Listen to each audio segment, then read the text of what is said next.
بسم الله الرحمن الرحیم. السلام علیکم ورحمت الله وبرکاته. من د نن ورځې درس د اوتونومیک نروي سیستم تاثیرات د وجود په مختلفو برخو باندې. د تیر ورځې په درس کې لکه څنګه چې موږ په ریسیپټورونو باندې خبره وکړه چې د ریسیپټورونو لپاره کوم واضح تصنیف بندي موږ په لاس کې نه لرو چې الفا تنبیه کوونکی او بیټا نهي کوونکی یا بیټا تنبیه کوونکی او الفا نهي کوونکی دي. همدغه چې موږ د سمپاتیک او پاراسمپاتیک اعصابو لپاره هم واضح کومه تصنیف بندي په لاس کې نه لرو چې موږ وایو چې سمپاتیک تنبیه کوونکی او پاراسمپاتیک نهي کوونکی دي یا پاراسمپاتیک تنبیه کوونکی او سمپاتیک نهي کوونکی دي. بعضې وخت سمپاتیک عصبي سیستم یو عضو تنبیه کوي، پاراسمپاتیک اعصاب هغه عضو نهي کوي. مثلا سمپاتیک اعصاب که تنبیه شي د زړه په حرکاتو کې او د پمپ په قوه کې زیاتوالی راوړي، خو که پاراسمپاتیک اعصاب تنبیه شي د زړه په حرکاتو کې کموالی او د پمپ په قوه کې لږ اندازه کموالی راځي. بعضې وخت پاراسمپاتیک عصبي سیستم یو عضو تنبیه کوي، سمپاتیک عصبي سیستم هغه نهي کوي. مثلا که پاراسمپاتیک اعصاب هضمي سیستم ته تنبیه شي د هضمي سیستم حرکات او افرازاتو کې زیاتوالی راوړي، خو که سمپاتیک اعصاب تنبیه شي د هضمي سیستم حرکات او افرازات دواړه بلاک کوي. بعضې وخت یو سیستم یو عضو تنبیه کوي، بل سیستم نظر د وجود ضرورت ته په هغه عضو باندې کار نه لري. مثلا د لینس فوکس کېدل په یو شي باندې، دا اوس د پاراسمپاتیک عصبي سیستم وظیفه ده، سمپاتیک عصبي سیستم دې کې کار نه لري. بعضې وخت سمپاتیک عصبي سیستم په یو عضو باندې تاثیر کوي، پاراسمپاتیک عصبي سیستم نظر د وجود ضرورت ته په هغې کې کوم کار نه لري. مثلا سمپاتیک اعصاب تنبیه شي د وازو کانسټرکشن سبب کېږي، خو که پاراسمپاتیک اعصاب تنبیه شي په غیر د هغه اویونه چې د مخ رخسارونو لتلي دي په نور باندې کوم کار نه لري. نو څرنګه چې د سمپاتیک او پاراسمپاتیک اعصابو لپاره موږ کوم واضح تصنیف بندي په لاس کې نه لرو، د همدې کبله د دې سیستم تاثیرات د وجود په مختلفو برخو باندې بېلابېل د څېړنې لاندې نیسو او اول راځو تاثیرات یې په سترګو باندې ګورو. د اوتونومیک نروي سیستم په واسطه د سترګو دوه وظایف کنټرولېږي چې یو یې د حدقې توسع او تکبز یا پاپیلری اوپننګ او بلې د لینس فوکس کېدل په یو شي باندې.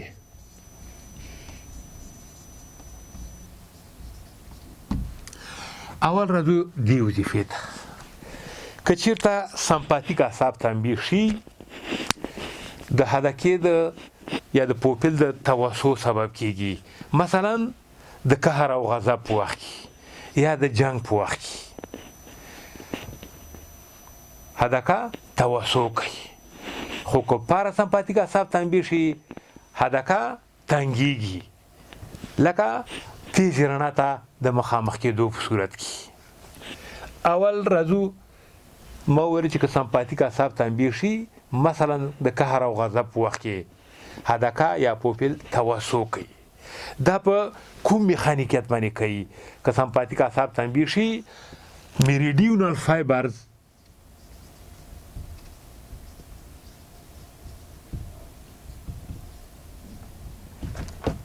د آیریس تکالس کوي، د دوی تکالس د حدقې د پراخېدو سبب کېږي. خو که چېرته پاراسمپاتیک اعصاب تنبیه شي هغه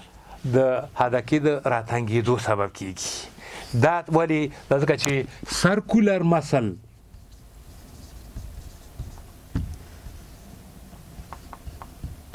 د آیریس تکالس کوي او چې کله دې تکالس وکړو حدقه راتنګېږي. مثلا سترګې تیزې رڼا ته مخامخ شي یا لمر سترګې ته مخامخ شي، نو یا ویل ته د کتو په وخت کې، نو دې وخت کې دا الیاف تنبیه کیږي عضلي الیاف تنبیه کیږي او د حلقې د راتنګېدو سبب کیږي. دې کې د میخانیکیت شو حکمت دې کې چې دی ولې دا کار وشو. حکمت پکې دا شی دی چې په ریتینا باندې د زیاتې رڼا د لګېدو مخه نیول کیږي او په ریتینا کې د زخم او یا د اثر د جوړېدو مخه پکې نیول کیږي. که چېرته داسې کله ویلډ والا ته فکر کړي نو تورې تاریکې اینه کې سترګو ته اچولي. دې کې څه کمال دی؟ دې کې کمال همدغه دی چې دغه تیزې رڼا ته د رڼا لګېدنه په ریتینا باندې مخه یې نیسي. که چېرته دا کارونه کوي نو د هغه بیا سترګې خوږېږي او دغه ناخواله پکې رامنځته کېږي. بل د اتونومیک نروي سیستم په واسطه بله وظیفه د لینس فوکس کېدل دي په یو شي باندې. ما مخکې مو ویله چې بعضې وخت یو سیستم یو عضوه متاثره کوي بل سیستم په هغې باندې نظر ضرورت کوم خاص تاثیر نه لري. مثلا د لینس فوکس کېدل په یو شي باندې دا اوس په مکمل ډول باندې د پاراسمپاتیک عصبي سیستم وظیفه ده. سمپاتیک عصبي سیستم دې کې کار نه لري. په نورمال حالت کې د سترګې عدسیه یا لینز د راډیال لیګامنټ په واسطه د سترګې عدسیه پلنه او همواره ساتل کېږي. خو چې کله پاراسمپاتیک عصبي سیستم تنبیه شي مثلا لاس نږدې یو شی ونیول شي نو پاراسمپاتیک عصب تنبیه کېږي سیلیاري مسل د سترګو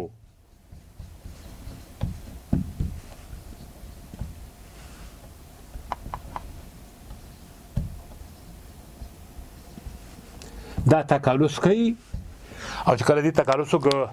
عدسیه محدبیت اختیاروي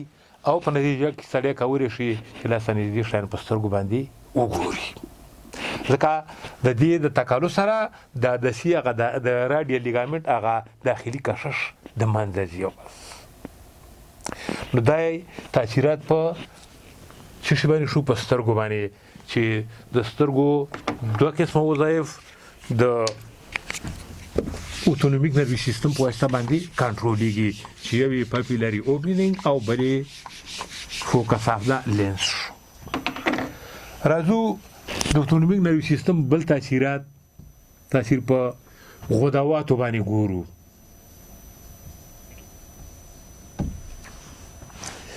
که چېرته پاراسمپاتیک عصبي سیستم تنبیه شي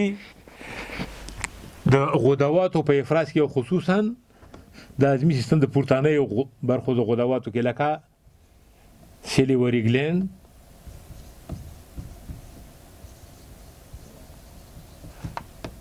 لاکریمال ګلند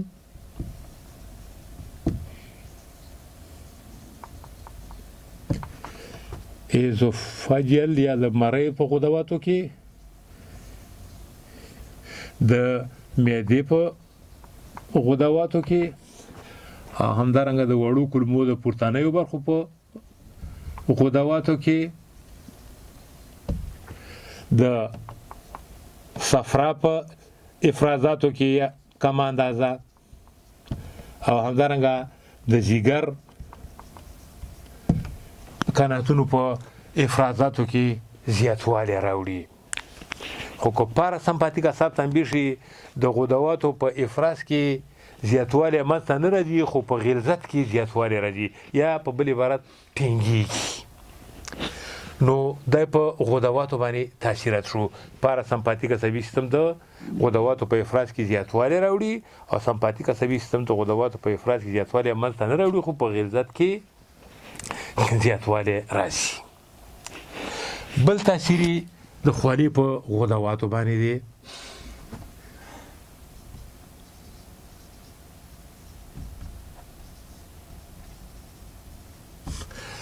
که سمپاتیک عصبي سیستم تنبیه شي د خولو په افراز کې زیاتوالی راوړي خو که پاراسمپاتیک عصبي سیستم تنبیه شي د خولو په افراز باندې تاثیر نه لري. خو څرنګه چې د خولې غدواتو ته تلونکي پوست ګنګلیونیک نیورونونه اسیتایل کولین افرازوي نو همدا وجه ده چې په خولې کېدنه باندې سمپاتیک او پاراسمپاتیک عصبي سیستم دواړه یو د بل سره دا ولري. مثلا موږ مخکې ویلو چې سمپاتیک عصبي سیستم پوز ګانګلیونیک نیورونونه افیکټ اورګان لتري دا نار اپینفرین افرازي خو یو تعداد الیاف موږ مخکې ویلو چې پوز ګانګلیونیک نیورونه تللی دي او بیا بیرته راګرځي او د وجود په مختلفو برخو کې سویټ ګلینډ او بلډ ویسل او پیلو ایریکټور مسل ته ختمیږي نو اوس دغه الیاف چې دي دا اسیټایل کولین افرازي او اسیټایل کولین د پاراسمپاتیک اعصابو نیورو ترانسمیټر دی نو سمدا وجه ده چې خولې کېدنه پاراسمپاتیک عصبي سیستم خپل وظیفه غني سمپاتیک عصبي سیستم خپل وظیفه غني سمپاتیک عصبي سیستم عام د دې کار د لپاره خپل دلیل وړاندې کوي پاراسمپاتیک عصبي سیستم خپل دلیل وړاندې کوي سمپاتیک عصبي سیستم دا دلیل نسی چې د خولې غدواتو ته تلونکي نیورونونه دا دغه د سمپاتیک اعصابو الیاف دي پوز ګانګلیونیک نیورونه دي او رښتین دي خو پاراسمپاتیک عصبي سیستم بیا د دې کار لپاره د یو دلیل په ځای باندې دوه دلیلونه وړاندې کوي او هغه دا چې یو طرف نه پاراسمپاتیک عصبي سیستم وي چې دا نیورو ترانسمیټر چې دلته افرازيږي اسیټایل کولین دا د پاراسمپاتیک عصبي سیستم نیورو ترانسمیټر دی د بل طرفه خولې کېدنه د هایپوتالاموس د هغو برخونه تنبیه کیږي کومو کې چې پاراسمپاتیک مرکز پروت دی نو د دواړو دلیلونه صحیح شو زمنګ د پاره څه پکاري چې دې کې څنګه فیصله وکړو زمنګ د پاره دا پکار دی چې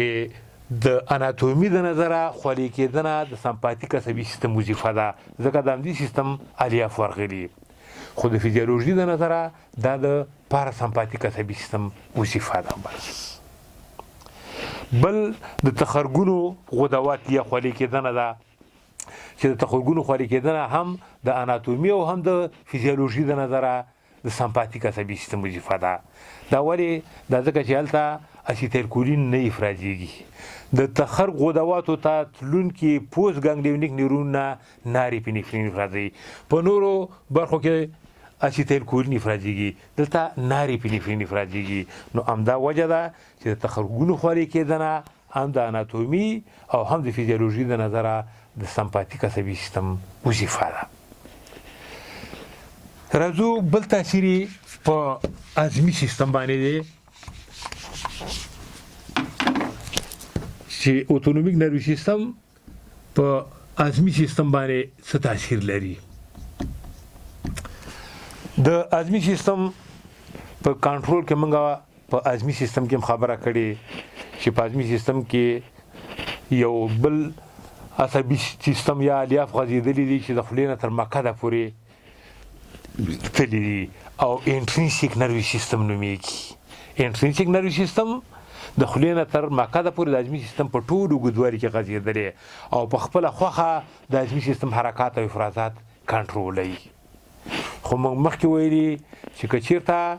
د اکسترینسیک نروي سیستم خوښه شي یا د اوټونومیک نروي سیستم خوښه شي یا د سمپاتیک او پاراسمپاتیک اعصابو خوښه شي نو بیا د انټرینسیک نروي سیستم وظایفو ته تغییر ورکولی شي خبره موږ دلته رالنډو چې دا صحیح ده چې انټرینسیک نروي سیستم په خپله خوښه د هضمي سیستم حرکات او افرازات کنټرولوي خو که چېرته سمپاتیک عصبي سیستم